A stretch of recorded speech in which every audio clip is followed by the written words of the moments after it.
How do you build an operating system for your business? Is it possible to scale a business based on your individual expertise? And how do you find the right people to hire or partner with? Well, you're about to find out.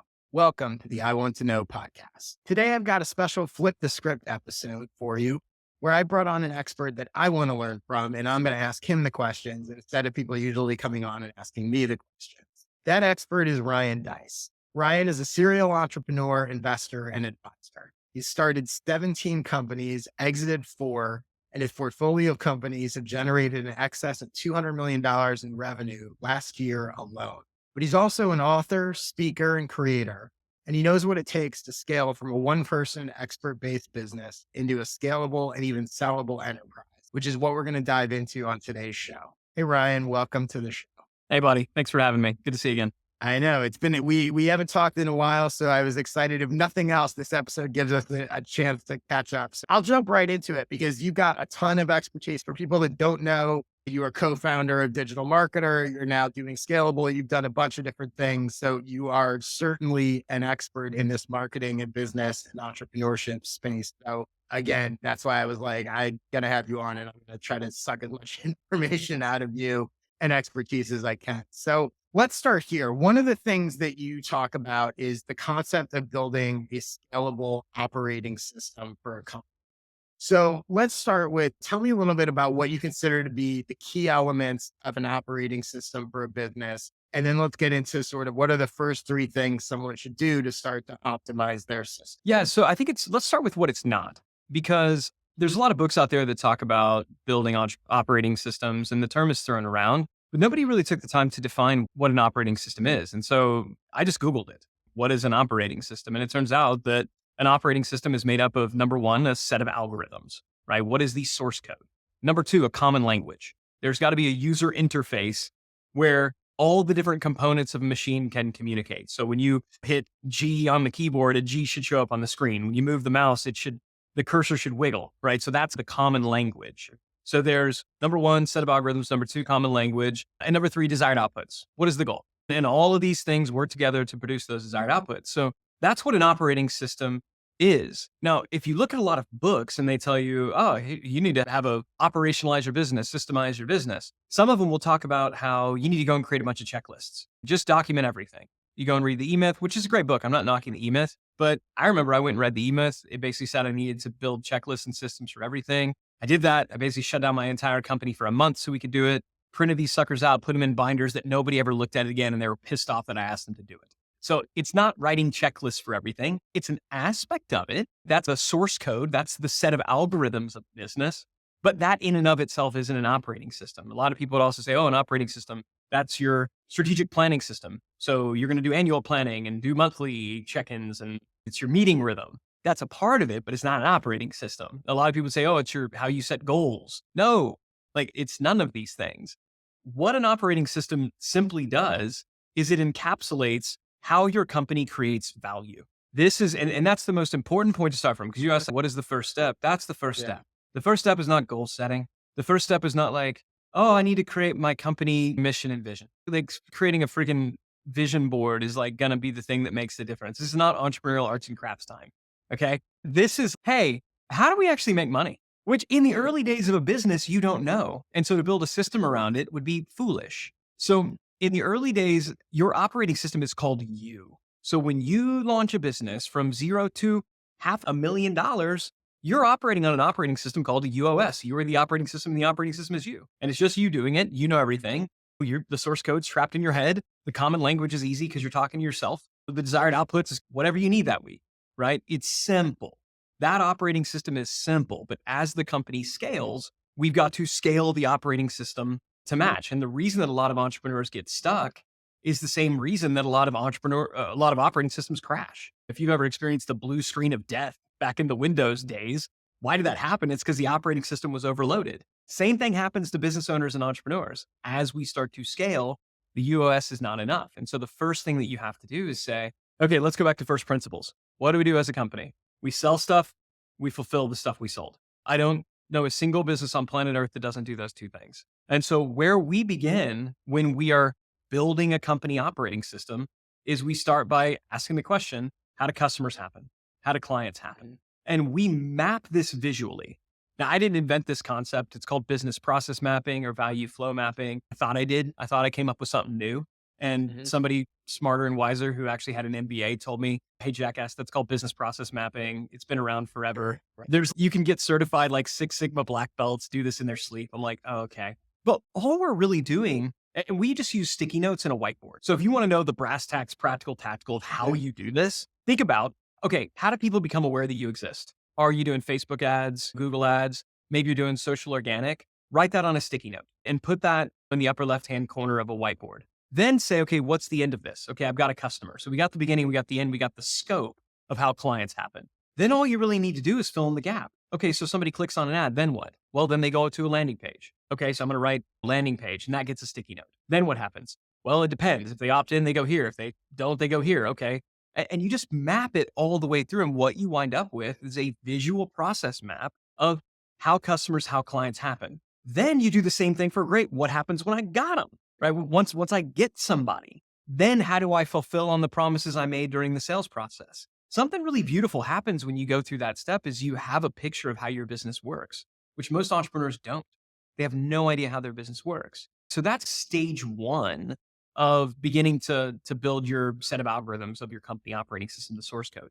Now you could say, okay, of all these steps, what are the ones that matter? Let me ask you about this sort of the Yeah. processing and sort of the mapping it out. So for a lot of people, they're probably getting customers or clients in a variety of ways, right? Yep. So are you mapping out, these are all the different ways that it's currently happening, or are you mapping out, these are the ideal ways? Are you getting everything out there? Some people are coming through Facebook ads and some people are coming through referrals and some people are coming through podcast appearances and some people are buying this and that and the other. So I am guessing, but you tell me, you're putting everything that's currently going on a board to look at it first, or are you sort of optimizing as you're building that and going, well, this is what I want.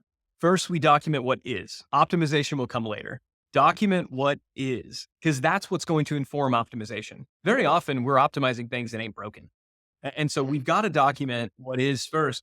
But people say there's a lot of different ways that they get customers and clients. Well, there might be multiple awareness channels, but very often those are leading to the same place, right? I mean, I know for you, I see your stuff all over the place, but Yeah. ultimately everything's feeding back to sign up for my newsletter. And so you can have multiple sticky notes that are all the different channels that create awareness, but most of those are going to be driving into into your newsletter. And after that, then maybe you're going to try to sell them an a la carte training. Now, you may have certain sticky notes that go straight to the a la carte training. Cool. Then you just connect the arrows straight to the training. And that's, I think, the beauty of it. We think our businesses are more complicated than they are. They're really not. And then what you'll find is if you have a team, you can go to your team and you can say, okay, team, what did I miss? And sometimes they'll say, oh, well, we're doing this thing over here and you forgot about that. You're like, okay, great. I'll give that a sticky note. What happens when we do this? Then what happens? I don't know. Let me give you an example because that's very Yeah. broad. I did this at Digital Marketer, which is one of our brands, and went through the whole process of, in general, we're buying ads and that's going to a landing page. People are opting in. We're making an offer, blah, blah, blah, the usual online purchasing thing. So I went to the team. I said, okay, team, here's how the business works. Here's how customers happen. What am I missing? And somebody on my content team said, oh, well, you forgot about our blog. You forgot about our articles. I said, oh, you're right. I did. Holy crap. How could I forget that? How silly of me. And so I wrote sticky note blog articles, which why we still call it a blog. I'm old. Forgive me. But I wrote, again, this is half a decade ago. So I wrote blog articles and I put the sticky note and I said, okay, but here's my question. Once somebody sees an article, then what? Where do they go? And they're like, oh, well, around. No, wait, well, no. Does it connect to anywhere else on this? And what we discovered, I was like, let's pull up the site. Let's look. And sure enough, every single blog post that we had made over the last couple of months did not have a single call to action and was not going to a single place. There was no intent behind it. And so what I did is I took that sticky note and I handed it to my content marketing manager and I said, you can put this on the board once these are actually connected to something else on this particular growth engine. Because right now it's just an orphan sticky note. And if you do this, you'll find that there's a lot of activities that are just at their activities, but they're not strategic because they literally don't connect to anything else. Yeah, no, I love that so much. And I think that's so true. And it's one of the problems I see all the time, especially people fall in this trap of creating content or social and they're just putting this stuff out there. And it's Yeah. like, oh, I'm trying to grow on social. What are you actually trying to do? And even with newsletters, I talk to people all the time where it's like the newsletter is really a tactic to help you accomplish a goal, not Yep. necessarily a goal in itself. And I love the exercise you're saying because not only is it going to help clarify it, but it's going to help you identify those things that are floating out there disconnected from All everything. the random acts of marketing. Which right, Do exactly, of which there's a lot. And I think the other thing that's interesting as you talk about this is it almost exactly mirrors something that a few years ago I had written that I think I called it the creator system. And basically but the idea was it's very similar steps. I was like, look, there's whatever you're doing, there's sort of three steps or phases to your system, right? There's discovery, there's connection, and there's monetization. And then when I would tell people and when I would work with people, sometimes I would talk them through, okay, what are your discovery? Where are people coming from? Where are they, the awareness and all that, which is very similar to what you're talking. And then all those people that are coming in those doors, maybe you have 2 doors, maybe you have 10 doors, maybe you have whatever, but they're coming in those doors. Then what's your connection strategy? Probably an email list, a newsletter, something of that. If you have a podcast, maybe it's subscribing to the podcast, but typically some sort of email thing. And then how are you taking them from that connection into monetization? What are you selling them? All that sort of stuff. And again, very similar to what you're talking about doing. And what was interesting was I encouraged people to look at each of those three levels, discovery, connection, and monetization as individual components. They're connected, but individual components and go, because people will come to me and they go, oh, well, things aren't working, or I need more clients, or I need more sales. And I'd be like, well, let's see which of these is a problem. Maybe all three are, but maybe your discovery is good, but you're not your connection strategies. Or maybe your discovery and connection are good, but your monetization stink. Or maybe you have a discovery problem, right? That like each of these things, I think that's what you're talking about. Put mapping this out like this, I imagine can be super helpful. I mean, even just listening to it, I'm like, after this, I'm gonna go get a bunch of post-it notes and be like, what exactly am I doing here? Seems very clarifying. Yeah, So well, and yeah, let's get totally super resonates. tactical on where you Yeah. go from there, because now you can look at Yeah. each sticky note and you can say, what are the ones that we really don't want to screw up? What are the things in here that have a high potential for human error and that are super high stakes, right? Okay, let's build some documentation around that so that when I go back and I repeat that process, I know I do it right. Or if I hand it off to somebody else, I know they do it right. You don't need to document everything. Just document the sticky notes that are really important and high stakes. You can also now, and I know we'll talk about people later, so just like a preview, who does this stuff? You want to scale your team, start handing your sticky notes off. You asked, how do I know where the machine is broken? Is it a discovery problem? Is it this? To go to each one of those sticky notes and say, how do I know these are working? What are the metrics that I should be tracking? If you give each sticky note 1 to 3 metrics that you track on a scoreboard, and we just use Google Sheets for this. So our company scorecards are very simple. They're reading top to bottom and they're mirroring a left to right motion. So I can basically look at that and I can see like red, yellow, green. Are we on track, ahead, or behind?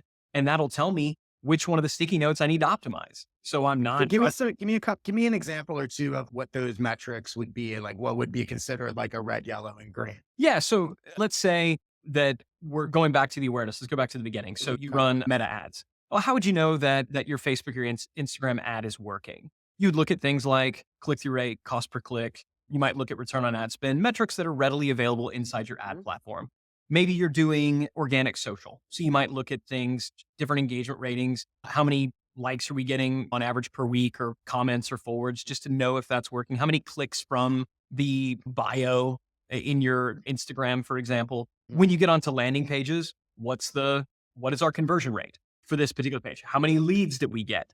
And so each one of these gets a row. And what you want to do at the start of every single month is you define what good is. Now, that should be informed by basic benchmarks and stuff like that. I mean, so how much does a click cost? Well, it depends. I mean, if you're targeting consumers, e-commerce kind of stuff, it might be a couple bucks. If you're talking mesothelioma, you're probably paying $400 a click, right? Because that's Right. personal injury law.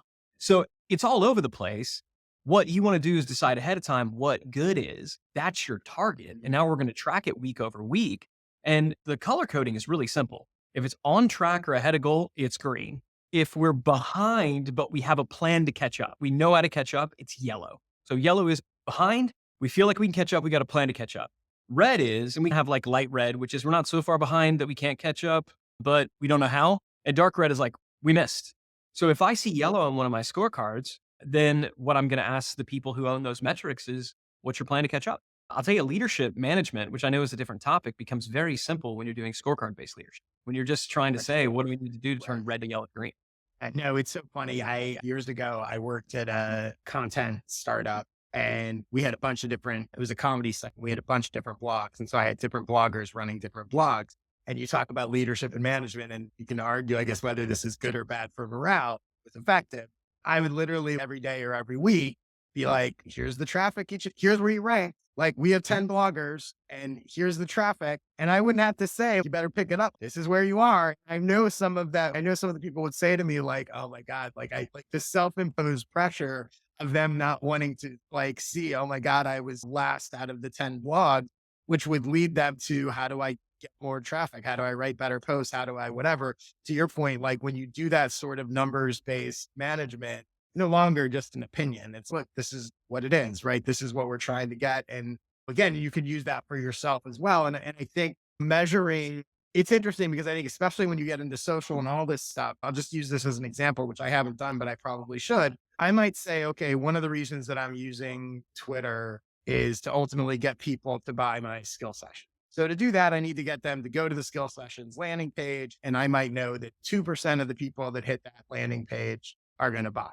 So I know for every 100 people I send for Twitter, I'm going to get 2 sales. And now you can start to back into some math. I do Twitter myself, but if you were hiring someone to do Twitter or you or whatever, you go, okay, I'm investing X amount of money, time, hours, whatever into Twitter to have whatever I deem is a sufficient return on investment on that time means I need X number of sales or new members joining. In order to get those new members joining, it's 2% of the people that are there. Suddenly you get to an actual number where it's like, oh, my Twitter goal is not likes and followers and whatever. It's I need X number of people clicking through to this landing page. Or it could just However be, I'm gonna do yeah. that. Yeah, and some people say to me, they're like, "Oh, but the reason I do things, I'm doing it more for brand awareness. I'm not doing it for to drive a Yeah. particular metric." And then that's fine. Brand awareness is a step to another thing ultimately. And It's like it's a fitness. trackable, right? Mhm. At some point, you want to have some numbers just so that you can understand, is what I'm doing working? Do the people like it? Are the dogs eating the dog food? And so I think it's worth it to just say, yeah, we're doing this, and I want to see how many people are clicking through to this other page. You can accept the fact, and again, go through and say, maybe you're okay doing Twitter, and you know that you're only going to get 6 people in a month to click through, and you're fine with that. It's going to make you almost no money, and you're fine with that. That's fine. But then put on there for your monthly target that it's 6. Just own the number and be Yep. real with yourself. And because there may come a day when you go, I'm sick of this and I could actually cut it and probably wouldn't lose much. And the opposite. If you're getting 6 to go to 6 to 8 is a 30%, Yeah. 30% jump or whatever. Right. Okay. Anything else on operating systems? 'Cause I know I might have cut you off before you got through. Yeah, I would just say, I mean, the 3 big things, like the way that we do it, it's a 6-step process. I'm not going to go in depth in all of them, but step 1 is to map those value engines, your growth engine, and then in the fulfillment side. Because all the metrics that you can have on the growth side, you can have on the fulfillment side as well. How, if you got an e-commerce product, like how fast are you getting the product out the door? What's the average ship time? What is are we sending the fall? I mean, you can map every aspect of that Right. customer journey. But once you've mapped a growth engine and its associated fulfillment, congratulations, you know how your business works. Most entrepreneurs have no clue. And you may find that you've got multiple growth engines, that we've got fundamentally different ways that we do it. That's fine. You may have multiple product lines with different fulfillment engines. That's fine. But when we've got businesses doing 50, $60 million a year, and they're going to have a couple, like they're going to have a couple growth engines and a couple fulfillment engines. That's it. Okay. So for most of the people watching, if you're a creator led business, you probably got one, and that's great. You can do many millions of dollars with that. Then building out the playbooks based on the things that matter, then identifying the people you need to do the things and what they need to do, because now they're responsible for those little sticky notes, not just hiring at random. Then you've got the scorecards. Now we can talk about meetings. Now we can get into goal setting. The thing I would say is we do goal setting and vision setting last. I think it is a privilege, not a right, to be able to set goals. It is a privilege, not a right, to be able to set goals. And if you want to set real goals that's backed by data, and then it's informed by your value creation process. It's a privilege. And many people, what they do is basically the business version of setting New Year's resolutions. They wonder why they Yeah. abandon their goal in February. I love that. People all the time, and I'll hear from people all the time, and they're just picking numbers out of a hat, right? They'll Yeah. go, "Oh, I want 10,000 newsletter subscribers." I'm like, "Okay, why 10,000?" That's adorable. I don't know. Seemed like a Yeah. good number. Seemed, but it's well, but okay. So if you don't want 9,000 or you Yeah. don't want 11,000, yeah. So there is a randomness. And how many you I got think today? that's a I don't great know. point. I don't know. I don't know how many I have Yeah, today. and also, what's going to happen when you have 10,000? Yeah. I don't know. I Mm, just assume it'll fall into place. I guess I'll read it wrong, Cool. just be depressed. Yeah, exactly. So, all right, let's get to my next question for you. So, a lot of my audience, a lot of people that are going to be listening and watching to this are experts who have built businesses based on their own individual expertise. And I assume I know many of them think limits their ability to scale because they have that idea that no one can do what I do. I'd love to scale, but people are paying for my special, unique expertise and all of that, which in a lot of cases may actually be true, right? They do know more than they do have a unique expertise, which has helped them get to the point where they are. What would your advice be to them? What are the keys to scaling an expertise based business? How do you approach that when it is when people, and I'm a perfect example of this, right? I think I struggle at times to scale my business because I'm like, well, they kind of want me. They want my advice. They want my thing. So how do you approach doing scaling that kind of expertise? Yeah, sure. And I'll answer your question because for me, this isn't theoretical. I've done this. Most of the businesses that I've owned over my career that have been in our portfolio, I'm not the face up. Most of them aren't necessarily information or creator led businesses. We've got retail, manufacturing. I mean, across the board, we've got businesses in our portfolio group. But I did accidentally start a business called digitalmarketer.com where I was the face of this marketing company and everybody wanted to learn marketing from me. Now, unlike a lot of creators, I don't like the spotlight. I am not in this for the fame. Man, I am in this for the money, which I say tongue in cheek, but like truly, I know people who they really do just love the fame. They love being out there Yeah. and they love being the business. And I think it's important to just first ask that question. That's step one to answering the question. Be real with yourself. Do you want to build a business beyond you or do you want to be the business? Does that make you happy? Because if it does, that's fine. Don't let anybody tell you, certainly not me. I'm not going to tell you that you have to build this scalable enterprise based on your IP that can one day be sold. You don't have to. What I want you to hear though is you can. And the process, if you decide that, no, I do want this to get to be bigger than me. And so, Josh, let's use you as an example, is to get really clear on what is the end result that I produce for the people that I serve? What is the specific end result that they want? Because in general, if somebody's consuming your content, doing everything, it's because they want something specific at the end of the rainbow. And maybe it's multiple things, but for most people, it's one or two. For me at Digital Marketer, what they all wanted was a funnel, a growth engine that got them customers, clients from scratch. I just want this marketing machine that I can put out there, that I can put money or effort into the front, and profitable customers will plop out the end. That's what they all wanted. So I think it's first doing business with the reality that they're not here for me. I'm actually not that entertaining. And so a lot of people who think that, oh, they really want me, they don't. They want what they want. They're here for themselves. Yeah, they That's want the the first, result. yeah, that's the first critical kind of mindset shift. So getting clear on the result and then saying, okay, I'm now going to pivot from being the most valuable player to being the owner. And that mindset shift is important. You've got to shift from having an author mindset to a publisher mindset, which means you have to step out of yourself a little bit and say, okay, how would I show somebody else how to do this? If somebody else had to do what I do, how would I show them how to get this result they want? And usually what that means is funny enough, going through the process I just explained. You get out your sticky notes and you document your fulfillment engine. So if I do get a client, how specifically, what do I do? So I get a client, that's step one. Client is sold. Mhm. Now at the end of this, I want them to be so happy that they give me a raving testimonial and start referring people. So I got the beginning, I got the end. What's the process that I'm going to walk them through to get that result where they're successful and satisfied? You map this out and you have to build a mechanism around your process. And so for us at Digital Marketer, it was customer value optimization. It was no longer learn from Ryan on how to get more leads and sales. It was the customer value optimization methodology. And it was the customer value journey tool. It has to not be about you and your general awesomeness. It has to now become about ideas. It has to separate from the person. You have Moses who had the 10 commandments, right? What is your 10 commandments? Another Dave Ramsey. Dave Ramsey right now, if you don't know who Dave Ramsey is, been on the radio, personal finance guy, has been around for decades and decades. And people thought, well, nobody will ever be able to take over for Dave. Well, Dave has been systematically replacing himself on the radio show, bringing in new people, and it's working. Listenership is up. I've worked with that organization enough to know they're doing incredibly well, even though Dave isn't always there and isn't always the face. Why? Because they got the 7 baby steps, right? That are going to help you get out of debt and build wealth.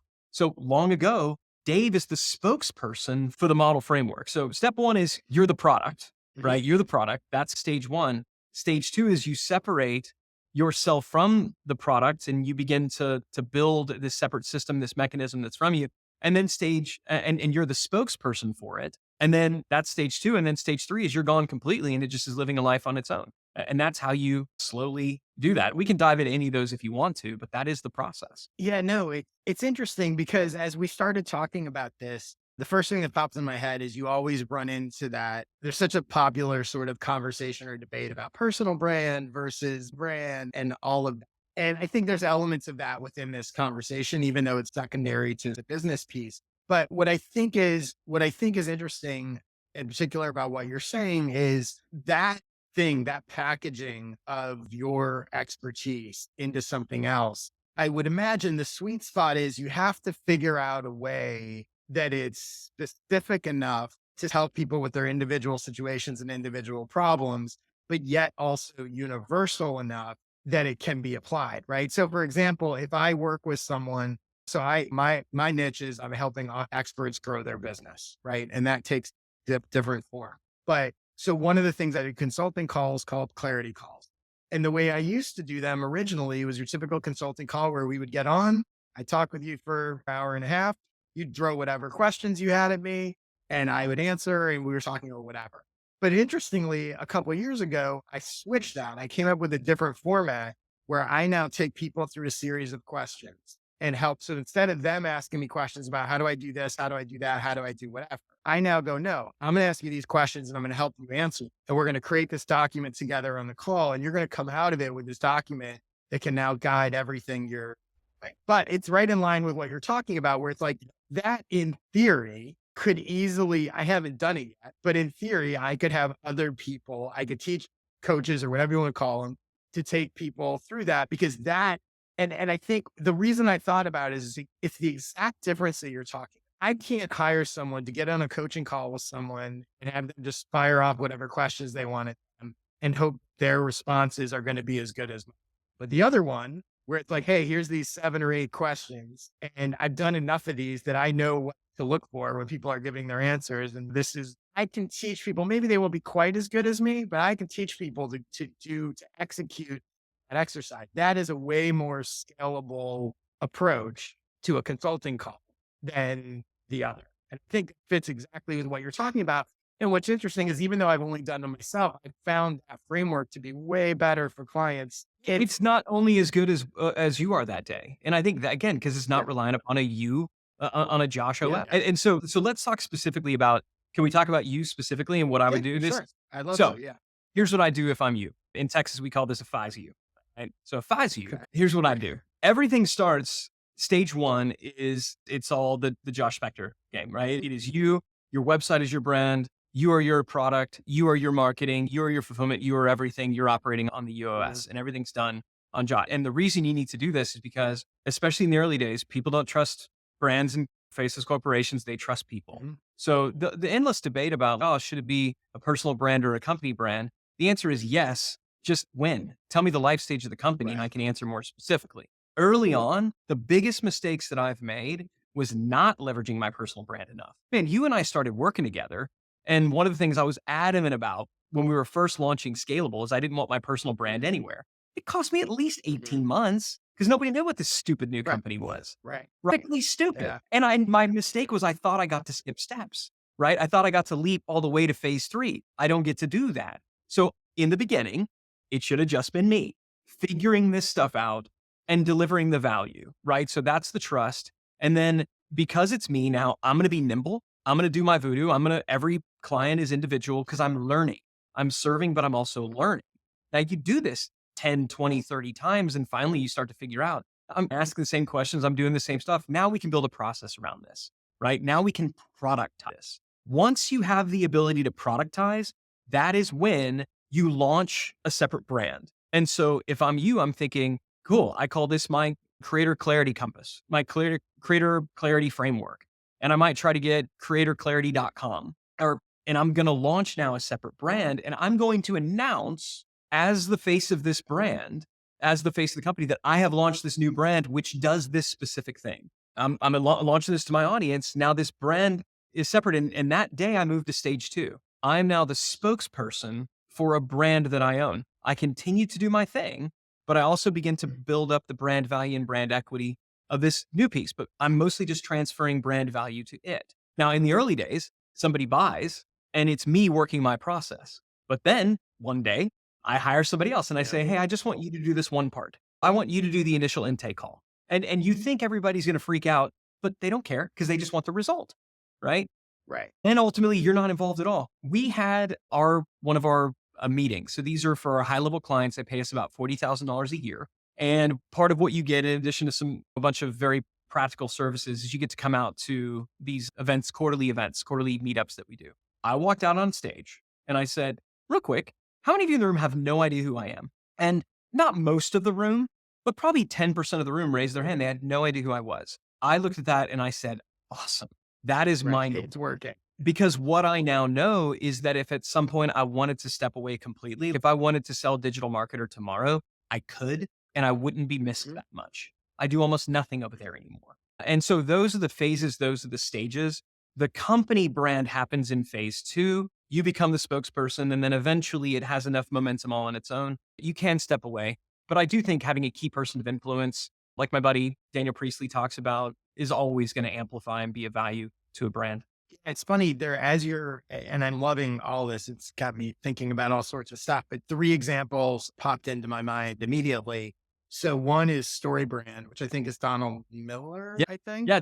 Perfect Yeah. example, right? Where it's like Story Brand is its own thing, but it's him, but it's not him, and whatever. The second one is Seth Godin with Alt MBA, which I think Yep. maybe at first he was involved in, but at a certain point it was Alt MBA was Seth Godin's thing, but I don't think he was doing a whole lot with it hands on. And then the third, in a totally different example, was I don't know if he still does it, but I know Gary Vaynerchuk used to do, I think he called them like 10K days or whatever, when it was like $10,000 per day. You would go in there, he might be with you, meet with the group for an hour, but the rest of the day they were getting talks from the rest of his team and other people telling this is how we approach stuff, which is also interesting in terms of a shrunk down model of, oh, it's a one day, it's a day of Gary, but you're really only getting maybe an hour of Gary and the rest is his team. Really smart, really, really good stuff. So thank you for that. And you And said, it's by the way, actually, there's multiple things I'm good at.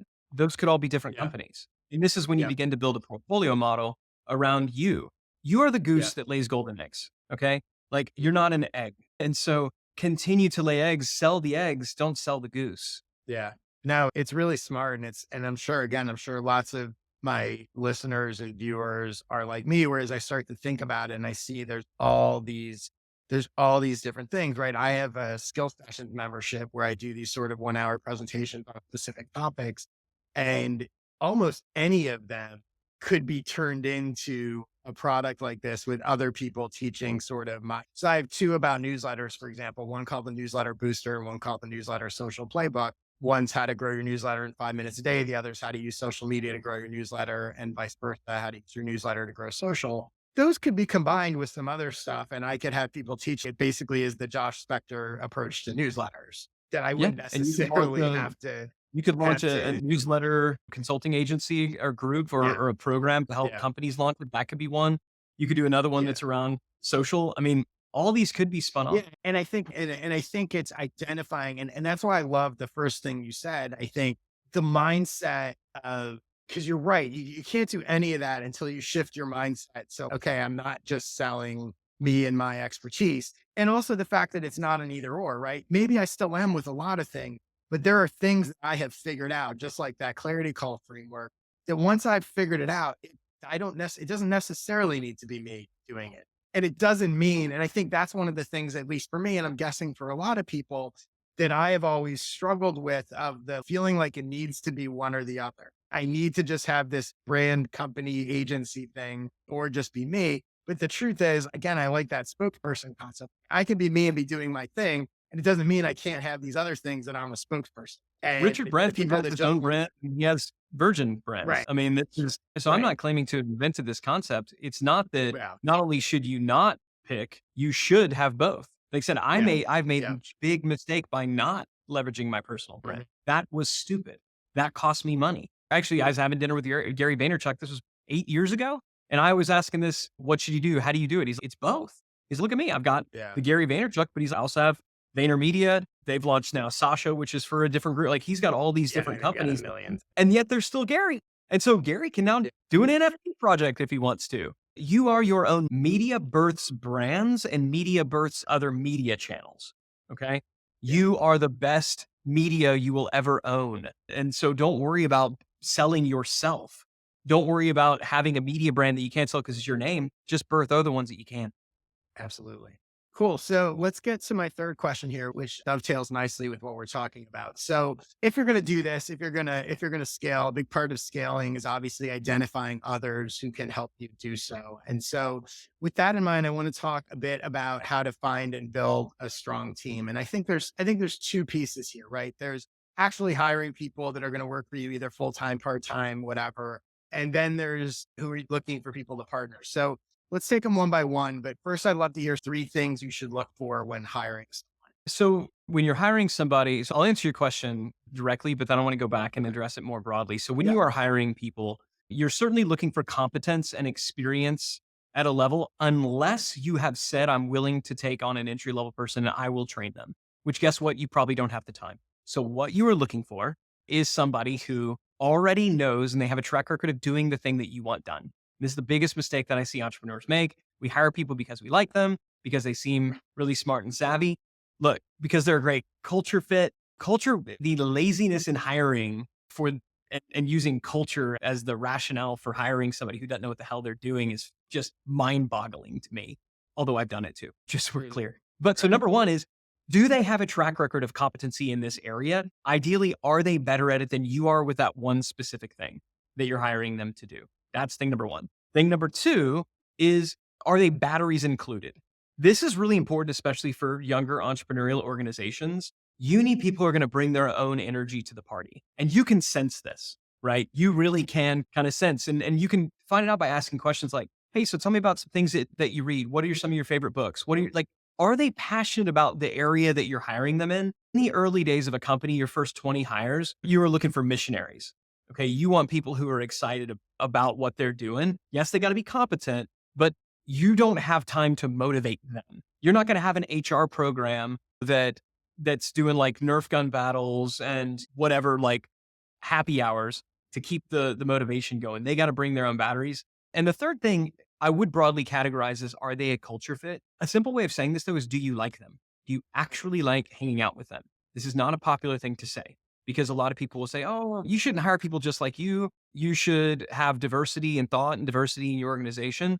I mean, hopefully you like people who are different. Those aren't So I'm mutually going to set that exclusive. aside for just a second. You should like them because it's a small team. And if you find somebody's just exhausting to be around, even if they're competent, even if they seem really excited, don't hire them, not for your first 20 hires. So those are the first couple things. Now, after that, now you're building teams. Some of those things will change in areas of importance. Who likes them is a function of the hiring manager. Teams begin to develop and departments develop their own cultures within the broader culture. So those are still broadly applicable. It just changes a little bit. I do love Patrick Lencioni has a book called The Ideal Team Player, which it's an oversimplification, but I still think it's great. He says you should hire people who are hungry, humble, and smart. So yep, they need to be competent. That goes without saying, but hungry, they've got an internal drive. Humble, right? They're willing to put their team and the company ahead of themselves. And smart, do they have basic emotional intelligence? I totally agree. But I also think the three I gave you are going to check all those boxes anyway. Now, I do want to address, though, this whole thing of the A player, because that's the thing that so many people say, oh, you just need to only hire A players. I disagree. And I disagree for a couple of reasons. Number one, what is an A player? I mean, really, it's like this subjective concept of I only hire A players. So what does that mean? Because an A player at one organization, maybe a B player at another. So it's too subjective. Number two, you're probably not an A player, right? Let's be honest, right? Like as far as entrepreneurs and CEOs are concerned, you don't know what the hell you're doing. You don't know what you're doing. And so this idea, like, I only hire A players. Well, are you an A player? Probably not. So you really think like the biggest A players in the world are going to come and work for you because you have such a compelling vision? Maybe, but probably not. The third thing though is I'm less interested in building teams of quote unquote A players. I'm more interested in building companies that don't require them. That is my goal. And it doesn't mean that I don't want to work with amazingly awesome, brilliant people. And in our companies, we have them. I like to think we have what some people would classify as A players. So I'm not, if you work for any of my companies, I'm not saying that you're a B teamer. Right. I just think that it's incredibly dangerous to have a company that, well, this company really only functions if we've got the absolute best of the best, most world-class people. And you get somebody who's just slightly better than perfect, and the whole house of cards comes crumbling down. I love that. I love that take. And I would add to that also that a player is an A player is completely like context dependent, right? Because I think there's a lot of people that in the right situation, in the right role that's a good fit for them, or they really are interested in, or whatever, they're an A player. And the same person in another job is not. I can speak for myself. Like I have had jobs where I most definitely was not an A player, right? Right. Because I didn't want to be there. I didn't like it. It was a bad fit. I wasn't interested in it. Maybe I was at first. Maybe I lost interest for a million reasons, right? The Yep. company itself was a mess. There's a million reasons. And then I've been other places where I was an A plus for the opposite, right? It was a great fit. It aligned. I was excited. So like and I think that's the other part that you're getting at. This idea that people are definitively like an A player or not, like there's so much of it is context dependent. And you're right. Yeah. You can take the biggest A player in the world and stick them in a dysfunctional company or worse, a company with bad leadership that's pointing them in the wrong direction. It's not going to work. Doesn't matter Yeah. how good they are. And context is almost impossible to interview for. So if we're going to say that somebody's a playerdom is context dependent, which I completely agree with you, Mm. and we're going to acknowledge that you really can't interview for context. You don't really know how well you work with somebody until you work with them. Mm. So, and over some time. So I just believe that you do the best that you can. Some people are going to work out, some people aren't. But in my experience, good people don't fix broken systems, break good people. And so I solve for systems first. We are not going to make a hire until we've identified what sticky note are they going to have. And until we can give them a playbook for how to do that job. And until we can specifically tell them, here are the metrics that you and your team are going to be accountable to. When you can give somebody the context of this is where your role fits by going back to the value engines I talked about, you can hand them a playbook and you could show them the metrics they're responsible for. Well, now they got a system. And then it really is on them to execute or not, right? If you can't figure out how to make a hamburger at McDonald's, you really can't blame the system because it got that on lockdown. I mean, if you're like, huh, they expect me to make these cheeseburgers like all day, like how could Yeah. anybody figure this out? It's like, hey, it's there. There's a chart, like it's a diagram. Plenty of Right. people at your same skill level are figuring this thing out. If you can't do it, it's you. Now, I don't Yeah. think that most businesses, especially smaller companies, entrepreneurial organizations, are going to get to the stage that McDonald's is at, but you can get a lot closer than you are today. And I just believe that if you solve for systems first, you'd be shocked at how many people can be an A player in that type of environment. So let's shift to the other side of finding people that help you with scale. And that's what I'll broadly call partnerships. So this could be everything from some could involve money, some. Not. So it could be everything from finding and looking for cross promotional partners. It could be finding and looking for maybe you have an ad budget that you're going to spend and you're trying to figure out, I want to run ads in this newsletter. Do I want to work with these influencers? How do you think about or three things to consider when you're looking for someone to partner with? So I do think it's very important to distinguish between a strategic partner, as you've described there, versus an equity partner, because one of them is inherently transactional, right? It's hyper transactional.